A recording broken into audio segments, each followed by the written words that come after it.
عزيزي المستمع، السلام عليكم. عايز تسمع البي ان سبورت وانت في بيتك؟ مفيش اي مشكله، عندك حوالي 4 حلول هقولهم لك واحده واحده كده، وخليك معايا لايك وشير ومفيش اي مشكله.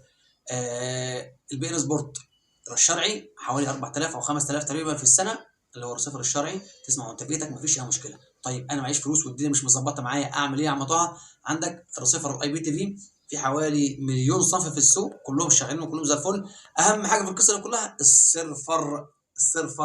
ايه هو السيرفر؟ اعمل لك عليه حلقه ان شاء الله الرحمن المره الجايه باذن الله عشان ما اطولش عليكم الفيديو. ده تاني هم. طيب انا ما عنديش مشكله في التعليم انجليزي ولا عربي، يبقى ده كده في ملعبي. هجيب لك حاجه، ريسيفر صغير كده فيه شرينج سنه، ونربطه على النت ب 20 جنيه في الشهر. يا دوب 20 ممكن تكفيك وتفيد كمان معاك في الشرينج ده، بيبقى حاجه خفيفه جدا في الانترنت يا جماعه.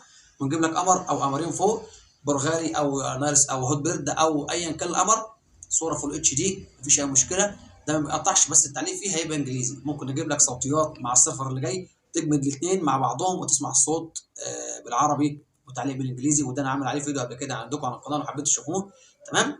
ده المرحله اللي هي يا جماعه الثالثه. المرحله الرابعه بقى اللي هو واصله، او الاربع 10 قنوات اللي احنا بنسمعهم هم بقى، بيبقى حد هنا موجود بيبقى عنده وصله بيجيبها بيركبها لك في عندك في المحل او في البيت في اي مكان.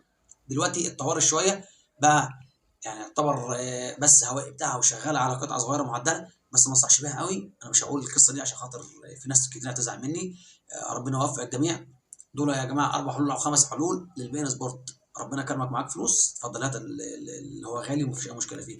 الدنيا معاك مش مظبطه في الاي بي تي في، الدنيا معاك مفيش اي مشكله في التعليم الانجليزي، الشرينج، وعيش حياتك وصلي على النبي.